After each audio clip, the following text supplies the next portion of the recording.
সামর্থ্য থাকা সত্ত্বেও যে ব্যক্তি কুরবানি করে না সে ব্যক্তি যেন আমাদের ঈদগাহ মাঠে না আসে। আমরা এই হাদিস পূর্বে আলোচনা করেছি, এরপরে উল্লেখ করলাম, সেটা হচ্ছে অন্যান্য সময় অন্যান্য কাজে আমাদের সামর্থ্য থাকে, কিন্তু কুরবানি করার ক্ষেত্রে কুরবানির সময় আমরা অজুহাত দেখাই যে আমাদের সামর্থ্য নেই। এটা নেহায়াত অন্যায়, একটা গুরুত্বপূর্ণ ইবাদত থেকে বিরত থাকা ছাড়া আর কিছুই নয়। আপনি একটা কুরবানি করলে 10 থেকে 12,000 টাকা খরচ হবে আপনার, বা কমও হতে পারে যদি ছোট আকারে দেন। ছোট আকারে দিলেও আপনার কুরবানি হয়ে যাবে, আপনি নেকি থেকে বঞ্চিত হবেন না। কিন্তু আপনি কি বুঝেন, আপনি ইবাদত থেকে যদি দূরে থাকেন, আল্লাহ সুবহানাহু ওয়া তাআলা আপনার মধ্যে যদি বরকত না দেয়, তবে এই 10,000, 8,000, 12,000 টাকা আপনার কোন দিক দিয়ে চলে যাবে, এর দ্বিগুণ চলে যাবে, খসে যাবে, আপনি এটা বুঝতেই পারবেন না। এই কারণে সাধ্য অনুযায়ী অবশ্যই কুরবানি করতে হবে। এখন কুরবানির সময় যেই বিষয়টা সবচাইতে গুরুত্বপূর্ণ সেটা হচ্ছে ভাগা কুরবানি নাকি একার পক্ষ থেকে কুরবানি। এই বিষয়টা ক্লিয়ার করে দেব। সম্পূর্ণ আলোচনা মনোযোগ সহকারে শোনার চেষ্টা করবেন। আমি মাসলা দিব না, তবে আপনাদেরকে হাদিস শোনাবো, আপনারা ডিসাইড করবেন ইনশাআল্লাহ যে কোন দিকে আমরা সিদ্ধান্ত নিব। লক্ষ্য করেন, সুনান ইবনে মাজাহ 3125, সুনান আবু দাউদ 2788 নম্বর হাদিস। মিখনাফ ইবনে সুলাইম রাদিয়াল্লাহু তাআলা আনহু বলতেছেন, কুন্না উকুফান ইনদান নবী সাল্লাল্লাহু আলাইহি ওয়াসাল্লাম বিআরাফাতি, আমরা আল্লাহর নবীর সাথে আরাফার মাঠে অবস্থান করতেছিলাম। আমরা আল্লাহর নবীর সাথে আরাফার মাঠে ছিলাম। আল্লাহর নবী বলে উঠলেন, ইয়া আইয়ুহান নাস, হে পৃথিবীর মানুষ, ইন্না আলা কুল্লি আহলি বাইতিন ফি কুল্লি আমিন উযইয়াতান, তোমাদের প্রত্যেকটা পরিবারের পক্ষ থেকে প্রত্যেকটা বছর একটা করে কুরবানি রয়েছে। তাহলে কয়টা পরিবারের পক্ষ থেকে কয়টা কুরবানি? একটা পরিবারের পক্ষ থেকে একটা কুরবানির কথা আল্লাহর নবী বললেন। তিনি বললেন, ইয়া আইয়ুহান নাস ইন্না আলা কুল্লি আহলি বাইতিন ফি কুল্লি আমিন উযইয়াতান, পৃথিবীর মানুষ শোনো, তোমরা প্রত্যেকটা বছর প্রত্যেকটা পরিবারের পক্ষ থেকে একটি করে কুরবানি করো, একটি করে পশু আল্লাহর নামে উৎসর্গ করো। তাহলে একটা পরিবারের পক্ষ থেকে একটা পশু, অর্থাৎ একটা পরিবারের পক্ষ থেকে কয়টা জান? একটা জান। এটা নোট করে রাখবেন, একটা পরিবারের পক্ষ থেকে একটা জীবন আল্লাহর নবী কুরবানি করতে বললেন। বোঝা যায় একটা পশুর মধ্যে একটাই জান থাকে নাকি ডবল থাকে? হ্যাঁ, একটাই তো থাকে, তাই না? বেশি তো আর থাকে না। এটা নোট করার চেষ্টা করবেন। এরপরে লক্ষ্য করেন, জাবির ইবনে আব্দুল্লাহ রাদিয়াল্লাহু তাআলা আনহু বলতেছেন, নাহারনা মা রাসূলুল্লাহ সাল্লাল্লাহু আলাইহি ওয়াসাল্লাম আমাল হুদাইবিয়াতাল বাদানাতা, আমরা আল্লাহর নবীর সাথে হুদাইবিয়াতে কুরবানি করেছিলাম উট 7 জনের পক্ষ থেকে এবং গরু 7 জনের পক্ষ থেকে। নাহারনা মা রাসূলুল্লাহ সাল্লাল্লাহু আলাইহি ওয়াসাল্লাম আমাল হুদাইবিয়াতাল বাদানাতান সাবআতিন ওয়াল বাকারাতান সাবআতিন, হুদাইবিয়াতে আমরা আল্লাহর নবীর সাথে উট 7 জনের পক্ষ থেকে, গরু 7 জনের পক্ষ থেকে, মানে 7 জন একটা গরুতে অংশগ্রহণ করেছিলাম, 7 জন একটা উটে অংশগ্রহণ করেছিলাম। মিখনাফ ইবনে সুলাইম রাদিয়াল্লাহু তাআলা আনহু কার সাথে কার কথা বললেন? বুঝতে পারেননি? কার সাথে কার কথা বলেছেন? আল্লাহর নবীর সাথে কার কথা বলেছেন, যে আমরা আল্লাহর নবীর সাথে হুদাইবিয়াতে 7 জনের পক্ষ থেকে একটা গরু, 7 জনের পক্ষ থেকে একটা উট। তাহলে এখানে আমরা 7 ভাগ পেয়ে গেলাম। এইখানেতে আমরা 7 ভাগ পেয়ে গেলাম, আর দলিল লাগবে না, মনে করে নিয়েছি এই যে 7 ভাগের দলিল, সুতরাং 7 ভাগে কুরবানি দেওয়া যাবে। সহিহ মুসলিম হাদিস নাম্বার 3076, সুনান আবু দাউদ হাদিস নাম্বার 2890, সুনান তিরমিজি 904 নম্বর হাদিস। আমরা দেখে নিলাম আল্লাহর নবীর সাথে সাহাবাগণ উট 7 জনের পক্ষ থেকে, গরু 7 জনের পক্ষ থেকে কুরবানি করেছেন। সুনান আবু দাউদ 2808 নম্বর হাদিস। জাবির ইবনে আব্দুল্লাহ রাদিয়াল্লাহু রাদিয়াল্লাহু তাআলা আনহু বলতেছেন, রাসূল সাল্লাল্লাহু আলাইহি ওয়াসাল্লাম বলেছেন, আল বাকারাতু আন সাবাতিন ওয়াল জাযুরু আন সাবাতিন, তোমরা গরু 7 জনের পক্ষ থেকে কুরবানি করো এবং উট 7 জনের পক্ষ থেকে কুরবানি করো।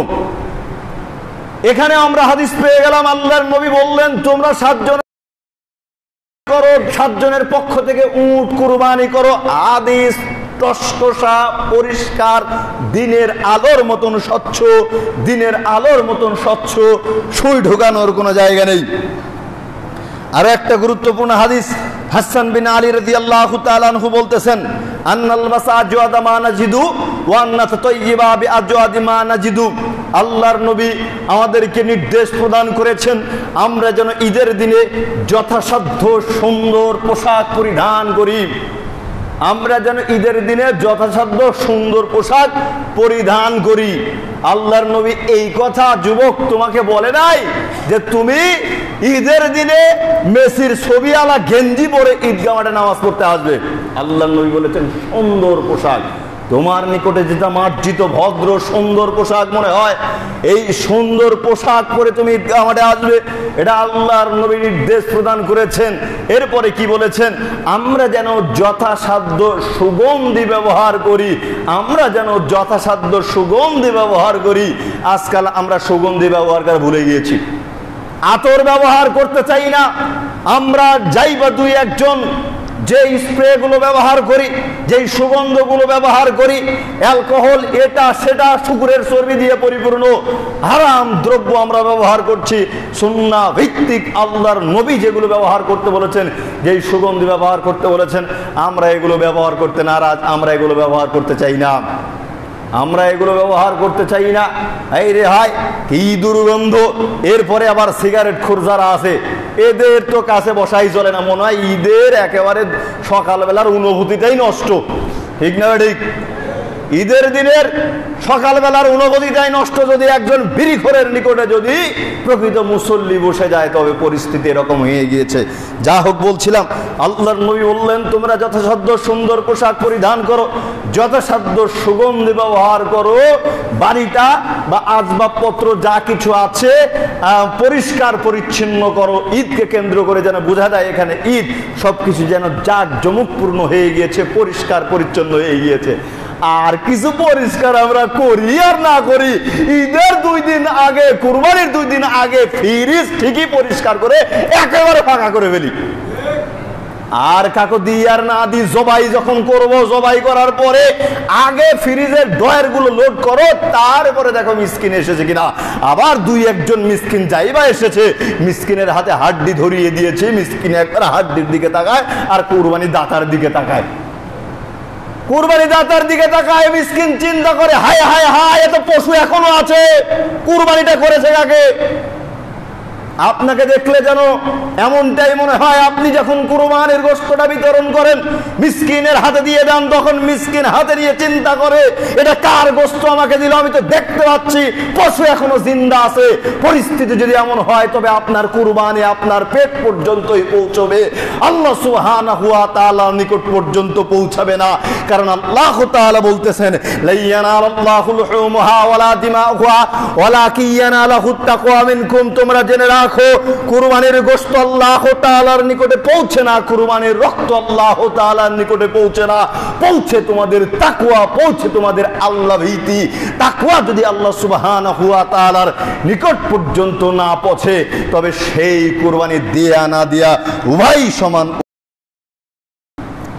এরপরে আল্লাহর নবী বলতেছেন ওয়ানুজহিয়া বিআসমানি মা নাজিদুল বাকারাতু আন সাবাতিন ওয়াল জাসুরু আন আসরাতিন।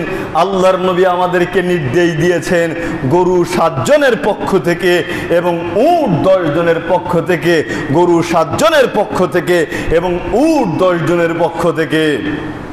যখন আমরা বলি ভাগে কুরবানি দেয়া চলবে না, তখন একেবারে এই হাদিসগুলো টস টস করে মুখের উপর মেরে দিয়ে দলিল পেশ করে দেন এই যে ভাগা কুরবানি দেওয়ার হাদিস। বলছিলাম যে হাদিসের জায়গাতেই আছে, দিনের আলোর মতো স্বচ্ছ, একেবারে সুই ঢুকানোর জায়গা নেই, কিন্তু বেনটা তো অপরিষ্কার হয়ে আছে, আমি আপনি বুঝতে পারি নাই। হাদিসে 7 জনের কথা বলা আছে। যেই কয়টা হাদিস শুনলাম, পূর্বে শুনলাম যে আমরা হুদাইবিয়াতে আল্লাহর নবীর সাথে 7 জনের পক্ষ থেকে একটা উট, 7 জনের পক্ষ থেকে একটা গরু। তারপরে কি শুনলাম, আল্লাহর নবী নির্দেশ দিয়েছেন 7 জনের পক্ষ থেকে একটা উট, 7 জনের পক্ষ থেকে একটা গরু। তারপরে কি শুনলাম, আল্লাহর নবী নির্দেশ দিয়েছেন গরুতে 7 জন অংশগ্রহণ করো, উটে 10 জন অংশগ্রহণ করো। আরে 10 জন কোথায় আর 10টা পরিবার কোথায়? 10 জন কোথায় আর 10টা পরিবার কোথায়? হাদিস তো 10 জনের কথা আছে, কিন্তু 10টা পরিবারের পক্ষ থেকে একটা কুরবানি, 10টা পরিবারের পক্ষ থেকে একটা গরু, 10টা পরিবারের পক্ষ থেকে একটা উট। এই হাদিস কোথায় পেলেন? এই দলিল কোথায় পেলেন? এই দলিল তো দিতে পারবেন না। হাদিস এইগুলো উল্লেখ করবেন 7 জনের পক্ষ থেকে, 10 জনের পক্ষ থেকে। তারপরে যাই হোক মেনে নিলাম, যাই হোক মেনে নিলাম। এরপরে আলেমদের, বিদ্বানদের অনেক মতামত রয়েছে, অনেক মতামত রয়েছে।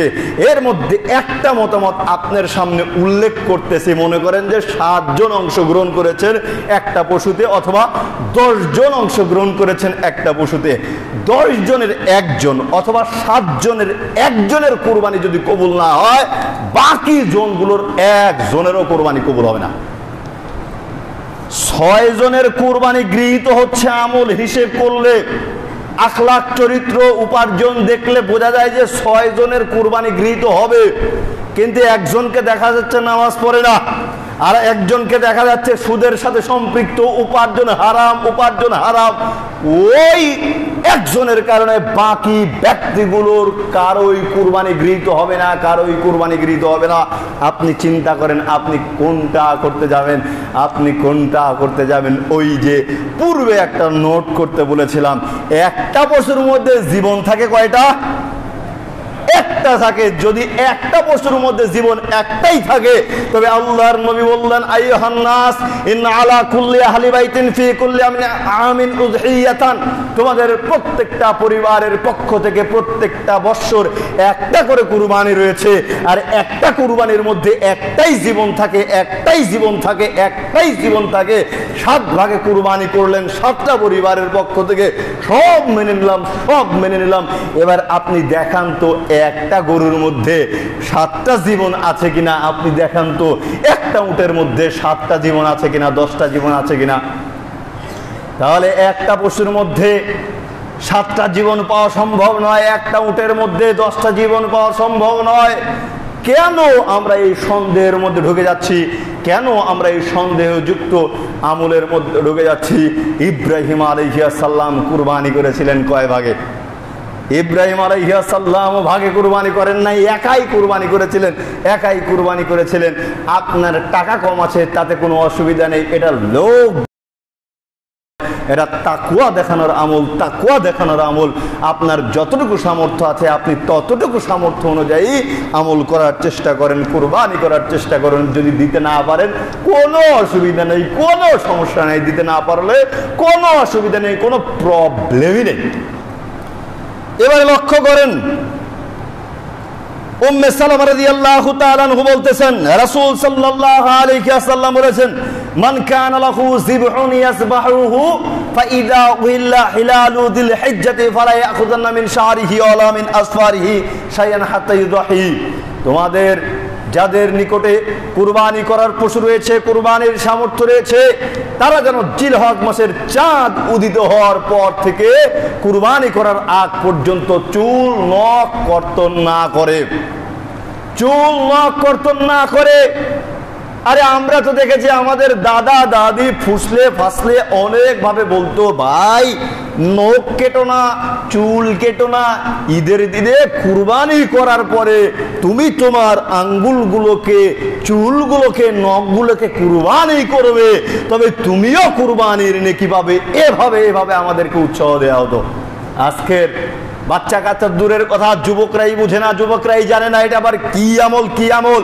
আল্লাহর নবী নির্দেশ প্রদান করলেন, জিলহজ মাসের প্রথম চাঁদ যখন উদিত হবে তখন থেকে তোমাদের যাদের কুরবানির সামর্থ্য রয়েছে তোমরা তোমাদের চুল নখ কর্তন করবে না, করবে না।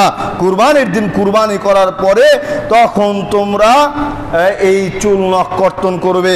আর একটা হাদিসের দিকে লক্ষ্য করলে দেখা যায়, ওয়ালাকিন তাখুযু মিন শারিকা ওয়া আসফারিকা ওয়া তাকুসু শারিবাকা ওয়া তাহলিকু আনিতাকা, তোমরা তোমাদের চুল নখ গোপ ছোট করবে, নাভির নিচের লোম কাটবে। ফাতিলকা তামাম উযহিয়াতিকা ইনদাল্লাহি আযজা ওয়া জাল্লা, এটা তোমাদের জন্য পূর্ণাঙ্গ কুরবানি হিসেবে গণ্য হবে। যদিও হাদিসের সনদ দিয়ে হাদিস নিয়ে কথা আছে, কিন্তু একটা হাদিস পাওয়া যায়। সম্মানিত উপস্থিতি, যা হোক, কিন্তু পূর্বের হাদিসটা পাকাভুক্ত হাদিস, পাকাভুক্ত দলিল। ওখানে সুই ঢাকানোর পরিবেশ নেই, যেখানে আল্লাহর নবী বললেন তোমরা জিলহজ মাসের চাঁদ উদিত হওয়ার পর থেকে কুরবানি করার আগ পর্যন্ত চুল নখ কর্তন করিও না। আজকে বলা চলে ক্লিন হওয়ার দিন, আজকে ক্লিন হওয়ার দিন। সৌদি আরবে তারা জিলহজ মাসের চাঁদ দেখতে পেয়েছে, আমরা দেখতে পাই নাই। আজকে যদি আমরা চাঁদ দেখতে পাই তবে আর নখ কাটা চলবে না, চুল কাটা চলবে না, গোফ কাটা চলবে না। কিন্তু আমরা কি করি, আর কিছু করি আর না করি। অন্যান্য সময় চুল কাটতে লাগে 30 টাকা 50 টাকা, আর ঈদের 2 দিন 1 দিন পূর্বে গিয়ে 100 টাকা 150 টাকা 200 টাকা দিয়ে চুল কেটে দাড়ি চেঁচে একেবারে মেয়ের সাদৃশ্য হয়ে ঈদগাহ মাঠে আসি। পরিস্থিতি আমাদের এরকম হয়ে গিয়েছে, নির্লজ্জ বেহার মতন। যেইখানে তাকওয়া প্রকাশের জায়গা, যেই জায়গা থেকে ফেরার কথা নিষ্পাপ শিশু হয়ে, আর সেই জায়গাতে অটোমেটিক পাপ করতে করতে আসতেছি। দাড়ির ব্যাপারে অনেক কথা বলেছি, অনেকেই রাগ করেন, শুভাকাঙ্ক্ষী অনেকেই রাগ করেন যে মোহাম্মদ আলী ভাই সাহেব এত শক্ত করে বলতে হবে। আরে দাড়ি এমন একটা পাপ, দাড়ি এমন একটা পাপ, আপনি ঘুমাচ্ছেন, আপনি আকাশে আছেন, চাঁদে আছেন, ডুবে আছেন, আপনার অটোমেটিক সবসময় পাপ হতেই আছে, হতেই আছে, হতেই আছে। বুঝেন নাই? আমার দাড়ি বিশাল বিশাল। এখন আমি যদি চেঁচে ফেলি, এই দাড়িটা যতদিন পর্যন্ত আমার এতটুকু পর্যন্ত না হবে ততদিন পর্যন্ত পাপ হতেই থাকবে, হতেই থাকবে।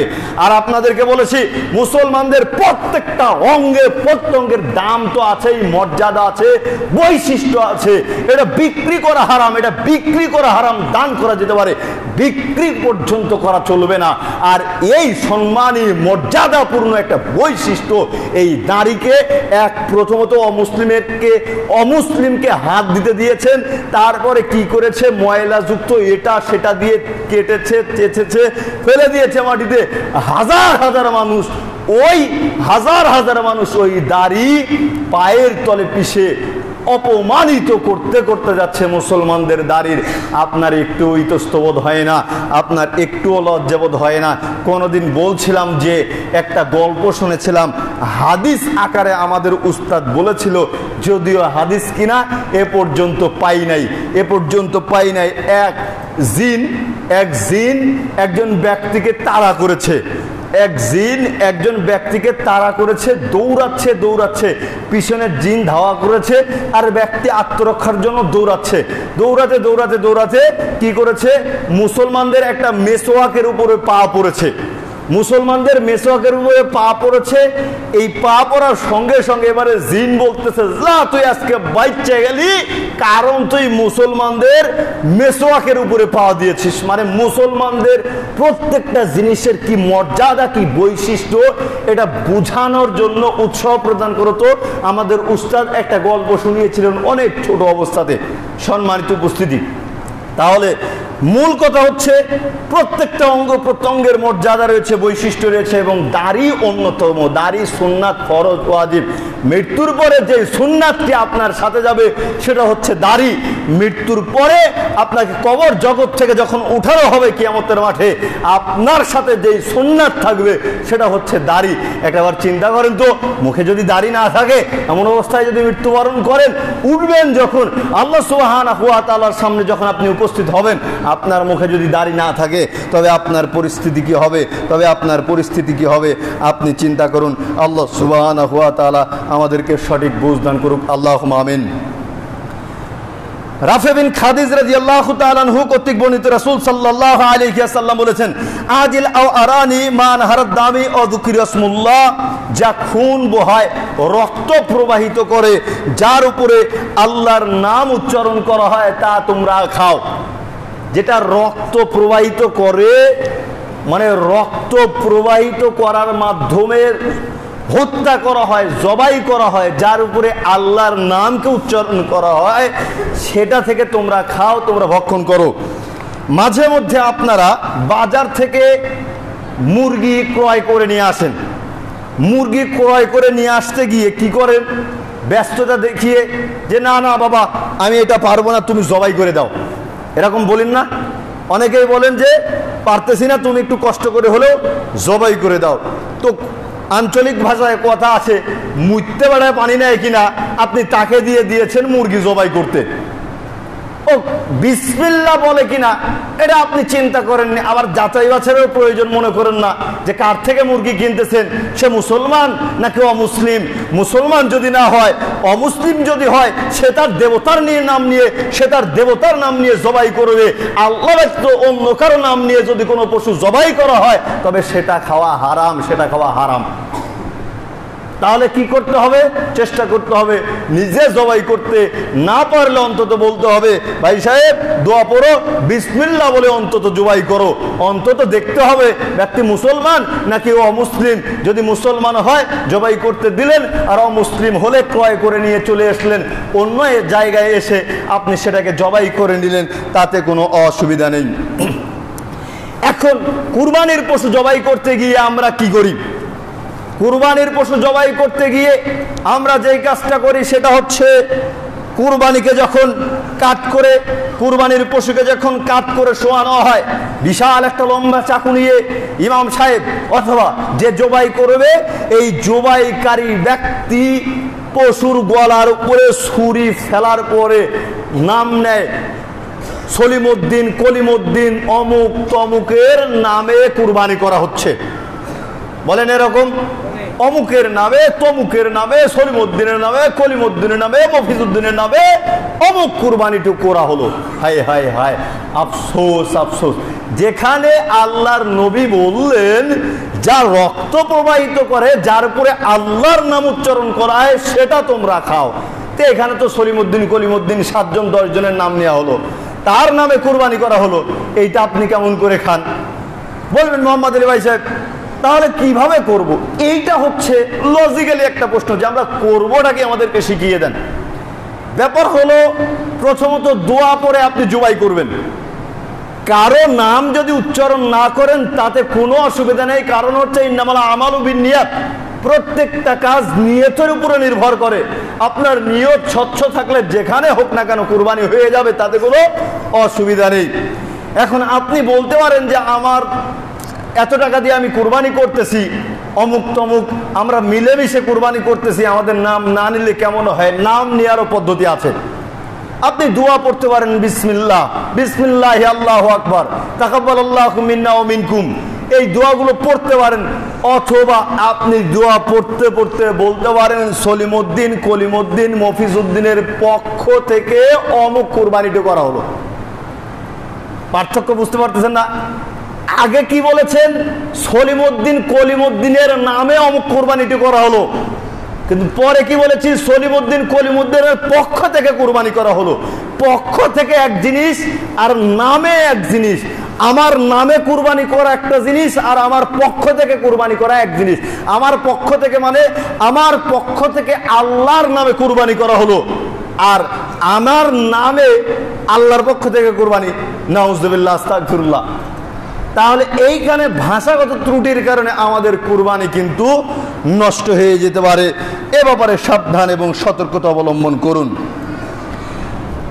আবু ওয়াকিদ রাদিয়াল্লাহু তাআলা আনহু সূত্রে বর্ণিত, রাসূল সাল্লাল্লাহু আলাইহি ওয়াসাল্লাম বলেছেন, মা কুতিয়া মিনাল বাহিমাতি ফাহিয়া হাইয়াতুন ফাহিয়া মাইয়াতুন, জীবিত পশুর শরীরের অংশ বিশেষ কেটে নেওয়া হলে সেই অংশটুকু মৃত বলে গণ্য হবে।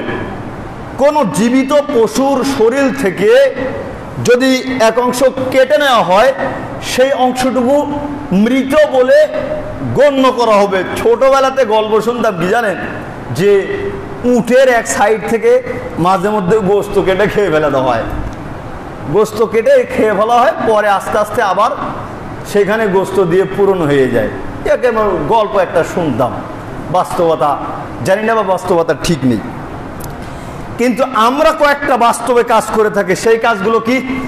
সেই কাজগুলো হচ্ছে জবাই তো মাশাআল্লাহ করলাম, করার পরে করছি এতক্ষণ কি দাঁড়ায় থাকা যায়, এখনো জানটা বের হচ্ছে না, দে গরুর পায়ের রগটা কেটে দে। এই কাজ করি না? দে গরুর পায়ের রগটা কেটে দে। হায় হায় হায়, পায়ের রগ কেটে দিলাম, লাফালাফি বন্ধ হয়ে গেল, অনেক শক্তিশালী গরু জবাই করছি, করার সঙ্গে সঙ্গে দেখতেছি না চতুর্দিক দিয়ে চুরমার করে ফেলতেছে, ধাপ করে ধরে পায়ের রগটা কেটে ফেললাম। আহা, কি আফসোস, কি আফসোস। এইটুকু ধৈর্য শক্তি আপনার নাই, 2 মিনিট 3 মিনিট সময় আপনি বেশি ব্যয় করতে পারলেন না। এখানে আল্লাহর নবী বললেন, জীবিত পশুর শরীর থেকে যদি কোনো অংশ বিশেষ কেটে ফেলা হয় সেটা মৃত বলে গণ্য হবে। যতক্ষণ পর্যন্ত জীবন না যাচ্ছে, জীবন বের না হচ্ছে, ততক্ষণ পর্যন্ত আপনি কোনো অংশ কাটতে পারবেন না। এরপরে আবার কি করেন? এরপরে যেই কাজটা করি সেটা হচ্ছে আমরা জবাই করি। জবাই করার পরে ছোট্ট একটা চাক্কু নিয়ে একেবারে শ্বাস নালীর উপরে গুতামারি খাড়া করে, শ্বাসনালীর উপরে গুতামারি খাড়া করে পুরা পশুর শরীরটা ধাপ করে নড়ে উঠে, ধাপ করে একটা ঝাঁকি দিয়ে নড়ে উঠে, আর খুব দ্রুত তখন মারা যায়। অথচ আল্লাহর নবী যেটা পূর্বে বলে আসলাম, বলেছেন খুন বহায়, রক্ত প্রবাহিত করে, এমন দিয়ে তোমরা খুন বহায়, রক্ত প্রবাহিত করে, যার উপরে আল্লাহর নামকে উচ্চারণ করা হয়, তোমরা এমন পশু ভক্ষণ করো। কিন্তু আমরা কি করেছি? আমরা এমনটা না করে দ্রুত জীবনটা বের করার জন্য আমরা গুতা দিয়েছি, আমরা গুতা দিয়েছি। অথচ সূরা মায়েদার মধ্যে স্পষ্টভাবে আছে, আল্লাহর নবী বলেছেন, হুররিমাত, আল্লাহ তাআলা বলেছেন, হুররিমাত আলাইকুমুল মাইতাতু ওয়াদ-দামু ওয়া লাহমাল খিনজির, মৃত প্রাণী, শ্বাসরুদ্ধ করে হত্যা করা প্রাণী, আগুনে পড়ে মারা যাওয়া প্রাণী, পানিতে ডুবে মারা যাওয়া প্রাণী, এগুলো তোমাদের জন্য হারাম করা হয়েছে। তাহলে আপনি সায়েন্টিফিক্যালি চিন্তা করেন, যারা বিশেষজ্ঞ আছে তাদেরকে জিজ্ঞেস করেন যে এই পশুটিকে যখন আপনি ছোট চাকু দিয়ে শ্বাসনালীতে আঘাত করলেন, শ্বাসনালীতে আঘাত করলেন, তখন পশুটা রক্ত প্রবাহিতের মাধ্যমে হত্যা হয়েছে? পশুটা রক্ত প্রবাহিতের মাধ্যমে হত্যা হয়েছে, নাকি শ্বাসরুদ্ধ হয়ে হত্যা হয়ে মারা গিয়েছে? শ্বাসরুদ্ধ হয়ে মারা গিয়েছে। যদি শ্বাসরুদ্ধ হয়ে মারা যায় তবে কিন্তু ওই পশু আমার আপনার জন্য খাওয়া চলবে না, ওই পশু হারাম। রক্ত প্রবাহিতের মাধ্যমে পশুকে হত্যা করতে হবে। বিহাদ্দিস শিফারি ওয়ান্তুয়ার আনিল বাহাইমি ওয়া ক্বালা ইযা জাবা আদুকুম ফালিইউজহিজ, তোমরা যখন জবেহ করবে সুন্দর করে চাকুটাকে ধার দিয়ে নিবে, সুন্দর করে চাকুটাকে সানিয়ে নিবে। সানিয়ে নিবে তো নিবেই, সানানোর সময় ওই অস্ত্রকে তোমরা পশুর চক্ষু থেকে দূরে রাখবে। আর আজকালকার যুবকরা আছে সেলফিবাজ যুবকরা কি করে, বিরাট একটা চাকু নিয়ে একেবারে পশুর সামনে দাঁড়িয়ে কি করে, এইভাবে ছুরিটা কাঁধে নিয়ে ছবি উঠায়। দেখলে মনে হয় যে আসলে ওকেই প্রকৃতপক্ষে জবাই করা দরকার। পশু হয়ে গিয়েছে ওই নিজেই, ও বুঝতেই পারেনি ওর তাকওয়া আছে ওর মধ্যে, ওর তাকওয়া জাহির করা বাদ দিয়ে ওর পশুত্ব জাহির করতেছে, ওর পশুত্ব জাহির করতেছে। ওর পশুত্ব জাহির করে লাভ নেই। পৃথিবীতে সফলতা অর্জন করলেও আল্লাহ সুবহানাহু ওয়া তাআলার নিকটে সফলতা অর্জন করা চলবে না। আল্লাহ তাআলার প্রত্যেকটা সৃষ্টির প্রতি মায়া আছে, দয়া আছে। সুতরাং আমি আপনি যখন পশু জবাই করব, চাকুটাকে, অস্ত্রটাকে খুব ধারালো করে নিব, খুব ধারালো করে নিব, যাতে করে পশুর চোখের সামনে নয়, দূর থেকে আড়াল থেকে ধার দিয়ে নিব এবং দ্রুত জবাই করব, যাতে করে পশুর কোনো রকম কষ্ট না হয়, অতি দ্রুত জীবনটা বের হয়ে যায়, অতি দ্রুত জীবনটা বের হয়ে যায়। তবেই মনে রাখতে হবে আমি আপনি পশুর প্রতি দয়া দেখাতে পারবো, পশুর প্রতি মায়া দেখাতে পারবো। আপনাকে আমাকে চিন্তা করতে হবে, আগামী জুমায় চেষ্টা করবে ইনশাআল্লাহ ইব্রাহিমী চেতনায় কুরবানি, ইব্রাহিম আলাইহিস সালাম এবং ইসমাইল আলাইহিস সালামের সেই ঘটনাকে বিবরণ দেওয়ার, কোন মায়ায় তারা কতটুকু ঈমানি পরিচয় দিতে গিয়েছিলেন, পরীক্ষার সম্মুখীন হয়েছিলেন, এই কুরবানিকে কেন্দ্র করে আমাকে আপনাকে চিন্তা করতে হবে। ইব্রাহিম আলাইহিস সালাম যেমন কুরবানি দিয়ে সফলতা অর্জন করেছিলেন, আল্লাহ সুবহানাহু ওয়া তাআলা তার জন্য সুসংবাদ দিয়েছিলেন, আমি আপনি যখন কুরবানি জবেহ করব, রক্ত যখন প্রবাহিত হবে, রক্ত যখন প্রবাহিত হবে, তো সঙ্গে সঙ্গে সঙ্গে সঙ্গে আমার আপনার তাকওয়া যেন আল্লাহ সুবহানাহু ওয়া তাআলার নিকটে পৌঁছে যায়। এই পদ্ধতিতে আমরা কুরবানি করার চেষ্টা করব। আল্লাহ সুবহানাহু ওয়া তাআলা আমাদেরকে কবুল করে নিক। আল্লাহুম্মা আমিন। আখির দাওয়ানা